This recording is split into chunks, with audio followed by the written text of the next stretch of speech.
안녕하십니까. 8월 4일 목요일 오전 11시를 막 넘겼습니다. 조금 전 한국 시간으로 오전 10시부터 중국 당국은 대만 해협의 거점 지역 6군데를 바다와 공중을 봉쇄해서 그 근처에는 외부 선박이 얼씬도 못하고 비행기도 그 구역은 비행하지 못하도록 하는 엄중한 군사 조치를 시행했는데, 그 6군데는 대만 영해에 속하는 부분, 그러니까 연안에서 22마일 그 이내에 해당하는 지역까지도, 그리고 공중에서는 그 대만이 설정한 통과금지선도 침해하면서 대만 해협 봉쇄 무력 시위에 나섰습니다. 이것은 펠로시 미 하원 의장이 대만을 방문하는 것을 계기로 사전에 엄중한 경고를 거듭한 끝에 펠로시 의장이 대만을 떠난 이 순간에 그러한 긴장 관계가 조성되어 있고, 역사상 전쟁이라고 하는 것은 그 일촉즉발의 순간이 지극히 우연한 데서, 지극히 사소한 데서 이게 터질 수가 있는 것입니다. 세계 1차 대전은 오스트리아 황태자 부부가 이게 피살당함으로써 구라파 전체의 전화가 뿌려진 그런 사례가 바로 이러한 경우인데, 굉장히 우려하는 사태가 있고, 이 대만 중국의 봉쇄는 김정은으로 하여금 어떤 자신감을 갖고 다시 핵실험에 나설지도 모른다는 우려가 외신에 보도되고 있습니다. 자, 국외적으로는 이러한 우리에게 당장 위기는 아니라 하더라도 우려할 만한 상황, 또 경제 위기는 지금 지속되고 있고 물가는 계속 오르고 있고 여러 난맥상을 보이고 있는 그 정책의 해결을 위해서 정부, 윤석열 대통령 행정부, 그리고 국회가 이 문제에서 전심전력으로 달려들고 있느냐 한 데 대해서 국민의 우리들은 회의를 가질 수밖에 없습니다. 윤 대통령은 지금 휴가 중인데, 제가 월, 화, 수, 사월에 거쳐서 대통령 모름지기 지금까지 해온 그 체질 변경과 그리고 권한 행사의 틀을 완전히 바꿔라. 그리고 기자회견을 주로 하고 출근 때의 약식 회견은 가벼운 거 간단한 걸 하고, 그 질문에서 무거운 질문이 나오면 내가 곧 기자실에 가겠다든지, 아니 요거 내가 내일 기자회견을 하겠다든지, 그 기자회견을 통해서 소상하게 국민을 설득하는 자리를 마련하고, 영혼이 없는 대통령 비서실장과 수석비서관 그리고 장관들도 대폭 갈아야 할 시점이 됐다. 근데 이건 지켜봐야 되겠습니다.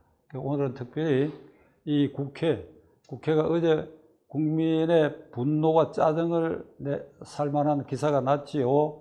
지난 대통령 선거 때 뭐 600억 가까운 게 이게 지급이 됐는데, 그게 별도로 보조금이 286억 원이 다시 살포됐다. 그러니까 꼭 먹고 알 먹고 이런다. 그렇게 해서 추가로 살포된 그 돈으로 가고 각 당이 그 당뇨들에 대한 월급과 보너스 잔치를 하고 있다. 그래, 이런 막대한 예산을 쓰고 있으면서 지금 하고 있는 저 꼴에 대해서 제가 오늘 여러분과 함께 살펴보려고 합니다. 이 제대로 하고 있습니까? 여당은 이준석이라고 하는 1급 전범자, 도대체 정권 교체에는 관심도 없고 윤석열 후보 낙선을 바라고, 그래야 내부 총질을 거듭하고 다음권 정지가 돼 여전히 이를테면 아직은 대표 신분이 유지되고 있는 셈인데, 이런 야당 대표에서 집권당 대표로 변신된 이 마당에서 국가 지도자의 모습을 보이기는커녕 어제는 조롱을 했어. 그건 윤 대통령에 대해서 한 소리죠. 내부 총질하는 자가 뭐 사라지니까 조용해져서 이제 앞으로 잘 되지 않겠느냐 하는 권성동과의 텔레그램 그 내용을 빗대가지고 내가 이제 쫓겨나서 조용해졌는데 무슨 비상 상황이냐, 이렇게 조롱을 하면서 전국을 다니고 있는데, 글쎄 윤 대통령이 잘못하고 그리고 뭐 국민의당 의원들의 대응이 잘못했다고 치더라도 그래도 한 당의 대표 자리에 오른 자가 이런 모습을 보이고 이런 행각을 해서 되겠느냐. 이걸 누구도 말리지 못하고 편드는 사람이 오히려 늘어난 것 같아요. 편드는 사람이 이준석을 제거하면 보수가 붕괴된다.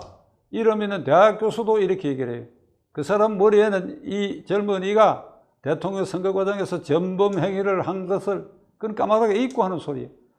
일부 젊은이들이 이준석을 옹호하는데 이게 전범이라는 사실을 깨닫지 못한다면 어른들이 나서서 얘기를 해야지. 젊은이들에게. 저는 손자 손녀가 6인데 전부 이번에 유권자였어요. 전부 20대인데 제가 수시로 걔들한테 얘기를 합니다. 이게 어른들이 해야 할 일인데 이게 오히려 감싸고 윤 정권을 흔들어 가지고 이게 조기에 뭐 야당이 뭐 속에 품은 대로 탄핵 길로 가는 거 이런 거 유도하려고 하는 이런 속내를 비치어서 이게 이 정치판을 그냥 개판을 만들려고 하는 이런 오고 세력이 있다. 이걸 국민이 어떻게 말릴 방법도 없다. 야당은 뭐 정과 사범에 뭐 10가지 가까운 사건으로 검경의 수사를 받고 있고 이재명과 관계해서 네 번째 사람이 죽음으로 이렇게 내몰려졌는데 보도된 바에 의하면 그와 관계가 분명히 있는데 나하고 무슨 관계가 있느냐. 검찰과 경찰이 주술에 빠져가지고 나를 생사람을 잡겠다고 하고 날짜까지 정해놓고 뭐 사법처리 일자를 결정한 거 이것은 국계문란이라고 나오고 있어. 국계문란. 170석의 국민이 뽑은 국회의원이 제 감정대로 얘기하겠습니다. 이런 정과 사범의 대장동 현행범에 사람이 네 사람 잇따라 죽고 연고지가 않은 계양을구에 셀프 공천을 해서 나와가지고 어대명 뭐 어차피 대표는 이재명이다. 당론을 그렇게 모아진다. 170명 국회의원 여러분 당신들 허수아비요. 당신들 가슴에 손을 얹고 생각해봐요. 그러니까 여야가 이런 꼴이에요. 여당 의원 107명, 야당 의원 170석 그 국회의원들에게 묻습니다. 그들은 2년 전에 개원시에 선서했지요. 선서한 거 기억하십니까? 헌법 46조의 규정을 선서한 것입니다. 국가 이익을 우선하여 양심에 따라 직무를 행한다. 그래, 그게 지금 여러분들이 보이고 있는 이 태도가 그 선서에 맞는 일을 하고 있는 거예요. 그리고 또 하나, 헌법 8조의 정당 규정은 정당의 조직 목적은 민주적이어야 한다. 민주적이란 말은 국민이 우선한다 이런 말이에요. 그 국민 위주로 목적 활동이 이루어져야 된다. 조직까지. 그리고 이러한 민주적 질서에 필요한 조직이어야 된다. 그게 필요한 조직. 국민의 정치사를 수렴하는 필요한 조직이어야 된다. 그런데 국민의 정치사 수렴이 아니라 일부의 수렴. 민주당은 강경파 일부의 공포 부리기로 만들어 놓은 거기에 합당한 조직을 만들어요. 헌법 8조 3항에 이런 경우에 정당 해산을 할 수 있도록 돼 있어요. 이건 대통령이 제소해야 되는데 지금 윤 대통령이 지지율도 떨어지고 이게 해산명 제소를 헌법위원회에 할 수 있겠습니까? 그럼 국민은 뭐냐 이게. 자, 헌법 1조로 돌아갑시다. 대한민국 민주공화국이다. 2항. 국민 주권을 선언하고 있어요. 대한민국의 주권은 국민에게 있고 모든 권력은 국민으로부터 나온다. 주권 재민. 국민으로부터 나온다. 어떻게 나오느냐? 대통령 뽑고 국회의원 뽑아가지고 정부를 형성하고 그리고 정당은 아까 말씀드린 민주적 질서에 맞도록 목적 활동을 해야 되고 국민의 정치 이사를 수렴하는 필요한 조직이어야 된다라고 주권자인 국민이 그대들에게 명령을 하고 있는 거예요. 이게 헝클어져 버렸어요. 지금 나라의 주인은 양대 정당, 국민의힘당 그리고 이 민주당. 더 좁히면 어이없게도 국민의힘당은 이준석이 주인이에요. 이준석 하나 때문에 혼란에 빠져요. 그러니까 그게 주인이지. 근데 민주당은 좀 심하게 말하면 헌정사 이래에 이런 대통령 후보가 있고 이런 당대표 도전자가 있은 일이 없어 도대체. 그러니까 지금 민주당의 주인은 이재명이야. 국민 주권 논리를 훼손하고 있어. 이걸 감독해줘야 할 1차적인 책임이 우리가 뽑은 국회의원 그대들에게 있는데, 국회의원 그대들도 국민의힘당은 우왕좌왕 해가지고 무슨 비상대책기구가 되느냐 안 되느냐 뭐 되고 나면서 무슨 이준석을 영원히 추방하게 되면 뭐 행정소송을 하겠다 이따위 소리를 저지르는데, 정당은 대법원도 아니고 그저께 말씀드렸죠. 헌법재판소도 아니고 행정법원도 아닙니다. 다수가 모였어. 국회의원이 중심에 다수가 모였어. 책임있는 당원들이 모였어.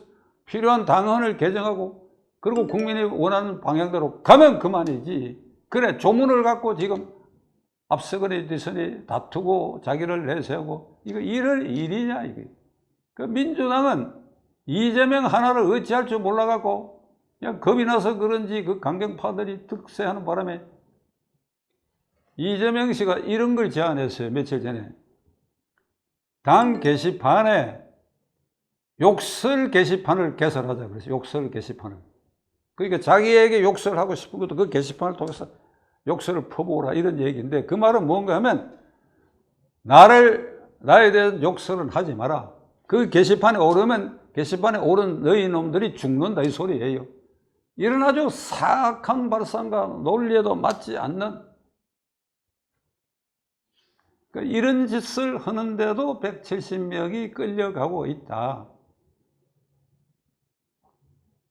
왜 우리 헌법에 국민 발의로 국회 해산, 정당 해산 절차, 국민이 발의해서 대통령이 정당 해산을 헌법위에 제소하는 게 아니라 국민 발의로 국회 해산, 정당 해산 권한이 왜 헌법에 없는지 이 기가 찰 일입니다.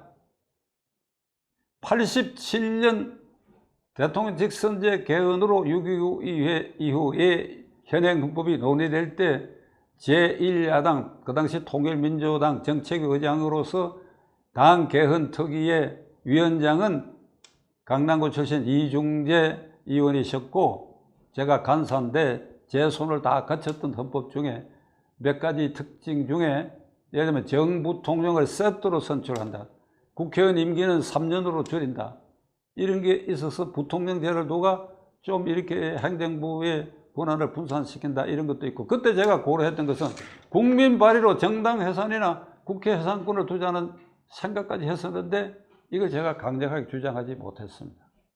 제가 주장한다고 해서 그 당시 분위기로 되지 않았을 것입니다. 그러나 그래도 제가 주장했던 근거라도 남기지 않았다 하는 거, 지금 이 시점에 와서 아주 통안을 느끼는 바입니다. 자, 결론을 내리겠습니다. 국민인 우리 시청자 여러분과 저 헌법상 제1기관인 국민인 우리가 지금 바지저고리 상태가 되어버렸어요. 모든 국민이 광장이나 대형 건물에 유권자 국민 한 4천만 명이 모일 수 있는 공간이 있다고 한다면 거기 모여가 거기서 국민투표 해버리는 겁니다. 헌법 조항과 관계없이 뭐 대통령 불신임, 이 정당 해산 불신임, 그리고 이렇게 되먹지 않은 국회의원들 그냥 의원직 박탈 이런 걸 결의하는 그런 공간이 있고 그랬으면 좋겠는데 그게 되지 않지요. 물리적으로 시간적으로 불가능합니다. 또 법에도 걸려있고. 그러면 어찌해야 되느냐, 민심이 천심이라고 했으니까 우리들 마음이라도 한 곳으로 이렇게 모아 가십시다. 이 가을이 오기 전에.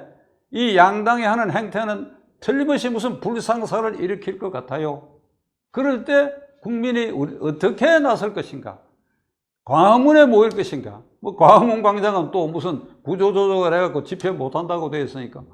그러면 뭐 올림픽 공원이라든지 그런 데서, 그럼 우리가 모여가지고 국민이 단합된 모습으로 이 난국을 풀어갈 생각을 해야 할 시점인 거 아니냐. 이들에게 맡겨가고 방치해둬가지고 매일같이 꼴사나운 꼴을 보고 그들이 내뱉는 쓰레기 같은 말들을 그냥 듣고 보고 짜증나고 화내는 이런 나날이 계속돼서 되겠습니까?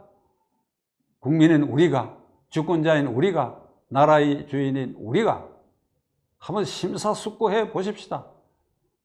제가 조만간에 무작위로 원하는 분들을 한 100명 어느 공간에 모아가지고 하고 싶은 얘기를 토로하는 장을 한번 만들어 볼까 생각하고 있습니다.